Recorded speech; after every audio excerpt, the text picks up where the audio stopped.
Hello and welcome to Faithfully Stampin' with Jennifer Helm. I am Jennifer Helm, the Faithful Stamper, an independent demonstrator with Stampin' Up! Tonight I have for you a Bendy card.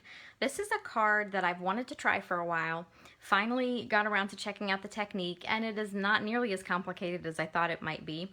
And it's a fun technique because by all accounts it looks like a plain and simple card, but it has a bendy element, so when you pick up the card and give it a little bend, it actually will stand up, but it will fold flat to fit in an envelope. So it's kind of like a surprise in an envelope for your recipient, and it can be a beautiful display piece that they can then keep on their counter for as long as they like. So I will go ahead and show you how to make this. First up, we're going to need a card base. This is a little different from your standard card because it doesn't have a fold. It is just a front and a back. It does have a back panel if you want to have something to write a message on. So we're going to start with a card base that is 4 1/4 by 5 1/2. Now I stuck with all the same color of cardstock for my back pieces. I'm using Highland Heather. You can obviously mix and match and be creative, as creative as you want with your design. We'll get into that a little bit later, but first of all we're going to have a base that's 4 1/4 by 5 1/2. And we're going to grab our scoreboard to do a little bit of scoring on our piece of cardstock here. So this, on the 5 1/2 inch side, we're going to take and just score at 2 3/4. So right down the middle. And then you can set that to the side. Next up, you need a piece of cardstock for the middle insert on the card. This is 2 by 4 1/2. And what we're going to do with this is score it just a couple of times. So we're going to score the 4 1/2 inch side at 1/2 inch, right down the center at 2 1/4, and then 4 inches. So if you need to, you can take a quick screenshot or jot some notes. So 1/2 inch. And again, just scoring, no cutting, 2 1/4, and then 1/2 inch from the other end, which is 4. And then this gets set to the side. And then last but not least, for the bottom layer of our card, you need a piece of cardstock that is 1 1/4 inches by 6 1/2. And all we're going to do on this panel is score 1/2 inch from either end. So we are going to score it at 1/2 inch and then 6 inches. And my favorite trick is just to use the 1/2 inch mark on the right side of my paper scorer trimmer and then flip it right around to the other end. And that gets my scoring done quickly and easily. All right, now my scoreboard can be put to the side because everything else is already cut for me. So I'm going to go over the measurements to everything, and then we'll go ahead and get out the stamping. So we've got our top, our middle, and our bottom. Now for the base piece, you will need 2 pieces of basic white that are 2 5/8 of an inch by 4 1/8. And then slide that out of the way. For your middle piece, you need a piece of basic white that is 3 1/4 inches wide by 1 3/4 inches tall. And then for our final piece, we need a piece of basic white that is 1 1/8 inches tall by 5 1/4 inches wide. And basically what we're going to do is stamp and then assemble. So there is all the measurements that you need, except one more. I lied. The back panel. So the panel on the back of your card where you have space to write a message. Now you don't have to put one on there, but if you want a place to write, you might want to put an additional panel on. 5 1/4 by 4 on that one. And so all we're going to do is get to our stamping and then put everything together. So I'm going to start with the panels on the back. And I'm gonna bring over some grid paper just so I don't muck up my work surface. So these are the two panels that are 2 5/8 of an inch by 4 1/8 that are gonna go on that back piece. Now for my ink tonight, I am using Highland Heather and Gorgeous Grape. I kept everything kind of tone on tone with purple. So first up, I am taking the large floral image from the Blessings of Home set. And this stamp just happens to be perfect because it's going to fill up this entire panel. I could use a smaller image and do some repeating, but it just so happened this was the stamp set I wanted to use. And this is just about perfect. Look how that fills that beautiful space up. And since this is such a large stamp, I'm just taking my ink and bringing it to the stamp rather than what I normally do, which is bring the stamp to the ink pad. It works either way. So there's my back panels. I'm going to set those to the side. Next up, for my middle insert, so this is the one that is 3 1/4 wide by 1 3/4 inches tall. I'm going to stamp my sentiment in the middle, which is "What a Beautiful Day for Love." This is a wedding card if you weren't able to see all the wording on the card. I want the words to be a smidge darker, so I'm doing them in Gorgeous Grape. And then I want some accent around because it's just a little more white space than I like. So I'm going to take the smaller floral image from the set, which really isn't all that tiny, but it's smaller than that large one. And I'm going to take my Highland Heather ink and just stamp around the edges. This is actually what I needed the scrap paper for. Otherwise, I'd be making a big old mess on my work table. So I'm just adding some floral images around the edges. And that just perfectly fills in the space. And it gives a beautiful little accent to that panel. Then to finish off, I have that small narrow strip. This was 1 1/8 by 5 1/4.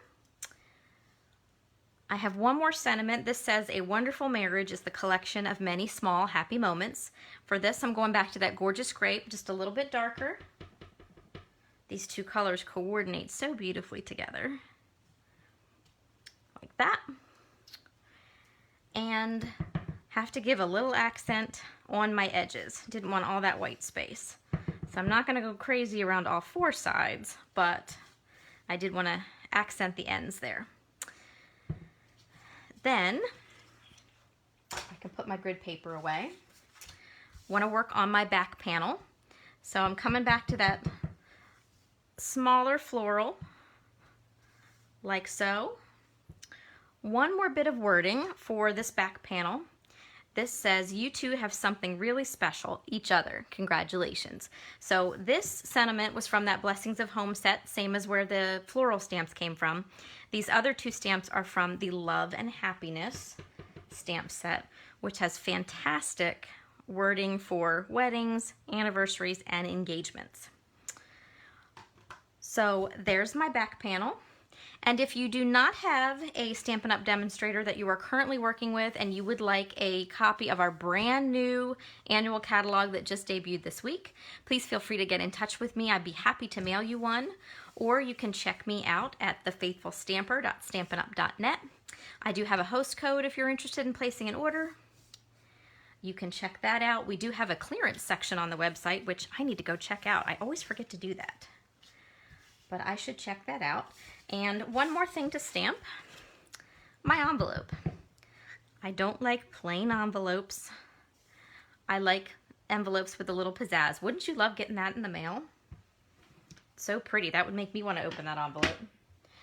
All right, so there's all my stamping. I'm going to quick close up my ink pads because if I don't, I will drop something in them. Okay, envelope can go to the side. We're all finished with that. And we're going to start with that back panel, our base. So, you do not need any fancy adhesive for the gluing of the panels onto the base pieces. whatever you prefer. Liquid glue is fine. Just remember to let it set for a minute. Tape runner, which is my adhesive of choice in most cases. You could even use tear and tape, but we're going to use that for a very specific purpose in just a minute. So I'm just using our Stampin' Seal. And let's see, I'm gonna go ahead and put some adhesive on both of these panels. Now you will not have a wide border on these. It is a very narrow border for these two pieces, but that is just fine. So a little border around the edge. I'm gonna go ahead, you probably can't see, but you can valley fold your piece of cardstock. That might help you see the fold a little better. And then the second one goes on like so. Then I'm gonna flip it on over and put this panel on the back.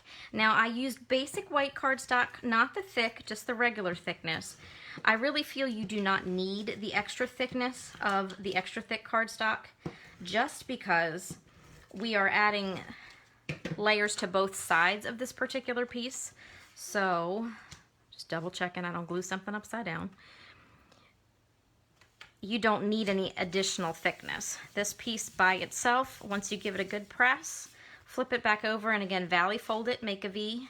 This will stand up all by itself. So you really don't need that additional thickness. It'll just make your card heavier. Okay, so on to the middle piece. So this panel here has the 3 score lines. So on the center score line, you're gonna mountain fold it. And then you're going to tuck the 2 flaps on the ends behind. So basically, we're making a little roof for a house.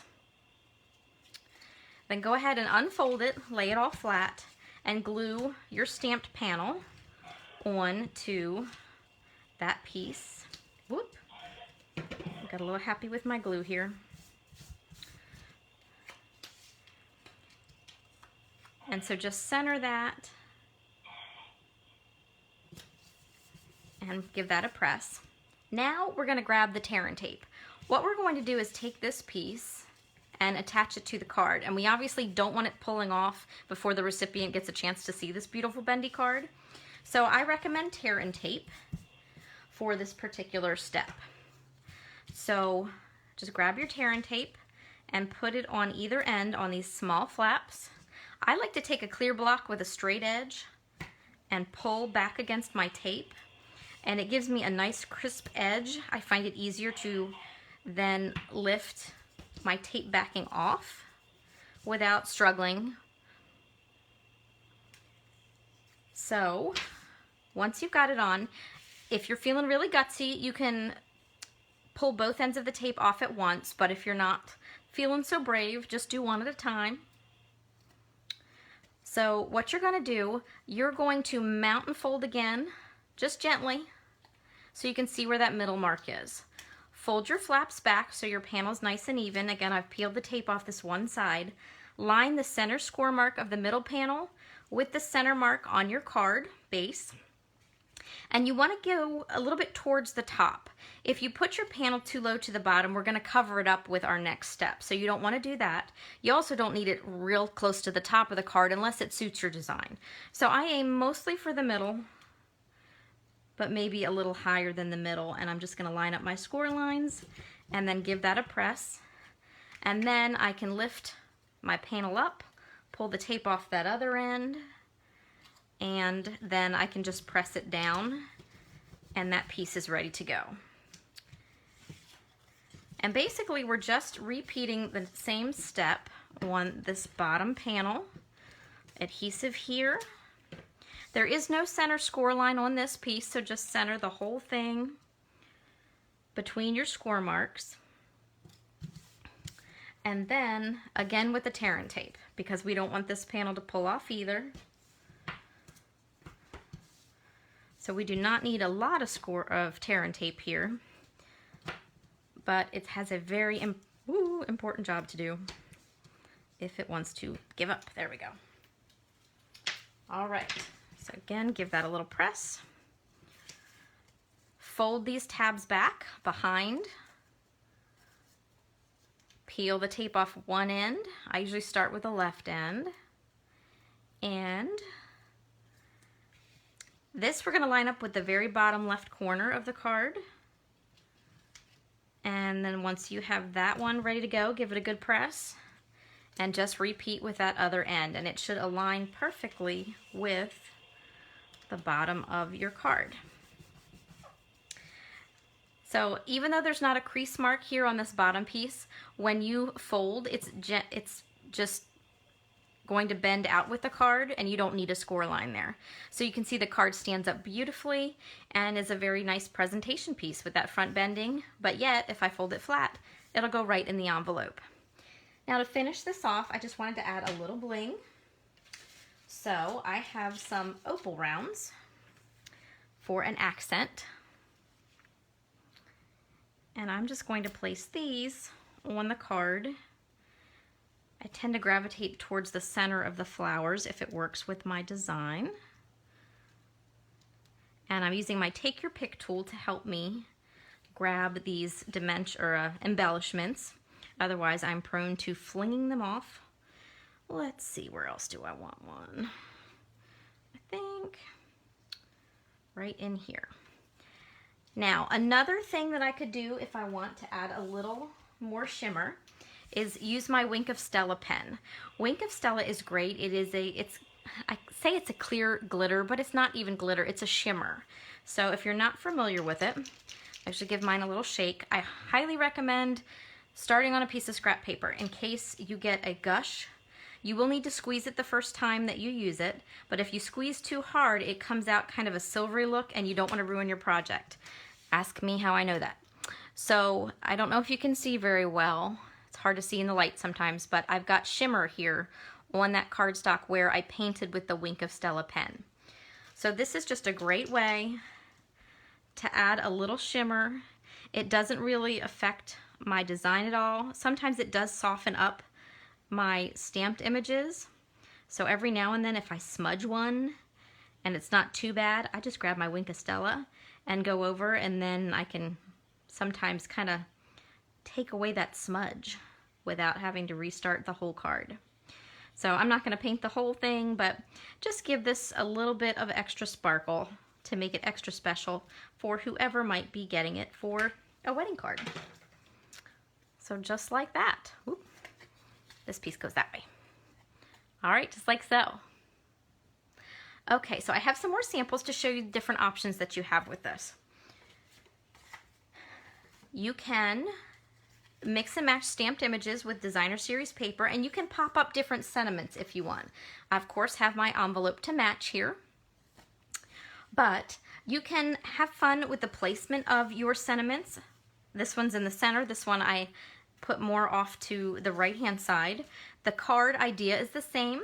I just used designer series paper for my background and across the bottom here. And then when I fold the card, it will stand up. I have added strips of the designer series paper to the back just to kind of carry my design over to the back of the card. I didn't want to get too repetitive with the raccoon. But this is from one of our new stamp sets called Wild and Sweet. It has the raccoon, a koala bear, and a panda. They're beautiful images, so I really wanted to play with this. And the other thing I wanted to mention is that I gave you the measurements here for this middle piece. This card has a bigger middle piece. The width dimensions are the same, it's still 4.5, but I needed it to be a little bit bigger to fit the raccoon. So I just figured out how tall I needed it to be and then added 1/4 inch to that cardstock panel.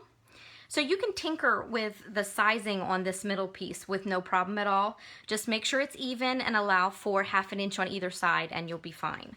So you can definitely play with the design there. And I did not crease this back piece of Mossy Meadow cardstock. Really, when you bend the card, it's going to naturally flex to the front. So you don't have to have that score line in there if you don't want. It's up to you. Okay, so there's our raccoon. Nice and fun and happy there. Now you can also use a combination of designer series paper and embossed cardstock. Here I just pulled all the colors out of this new host exclusive pack of designer series paper. This is one of many designs. And I pulled that all together with our brand new Sit, Stay, Relax Host exclusive stamp set, which has this adorable dog here on as one of the images. And I added a die cut here. If you're going to add a die cut of any kind to the front, especially if it's going to overhang that front panel, just watch where you put your dimensionals. Make sure you keep them behind, because otherwise you'll accidentally glue the card shut when you don't want it to be shut. And then I added one of the other stamps on the back. And because there was one more kitty, there's 2 kitties and 1 dog in the set, I put the lonely kitty on the envelope to mix and match. And because I like this stamp set so much, I made a card, a similar card with the kitty on the actual card. I added an additional die cut here, again just watching where I place my dimensionals. And it does stand up. And then I put the dog on the envelope there. So you can see you have lots of options here with the cardstock and the designer series paper. You can emboss if you want. And then last but not least, I played with some stamped images and die cuts from a beautiful piece of designer series paper. I even used one of the die cuts on the envelope. This is a birthday card where I stamped all over with a large floral image on my back panels, stamped around the edges of my sentiment with a smaller stamp, and I even stamped across the bottom here of my cardstock, and then I die cut and fussy cut out some of these images and just placed them on the front. I was very careful where I put my glue so that I didn't accidentally glue the card shut, but there are no dimensionals on the card. I glued everything flat to the front. And then this is just a beautiful piece. I would love to have this on my table if someone were to give this to me as a birthday card. And then for the back, there is my beautiful design. So there is your quick and easy tutorial on how to make a bendy card. I hope you enjoyed learning how to make that. I know I enjoyed putting it together for you. So I thank you so much for watching. If you have not already done so, I would love if you'd reach over and click that subscribe button. I post videos here typically twice a week. You can also find me over on Facebook as The Faithful Stamper and see different projects that I post there, as well as different Facebook Lives. Thank you so much for watching. Take care and happy crafting.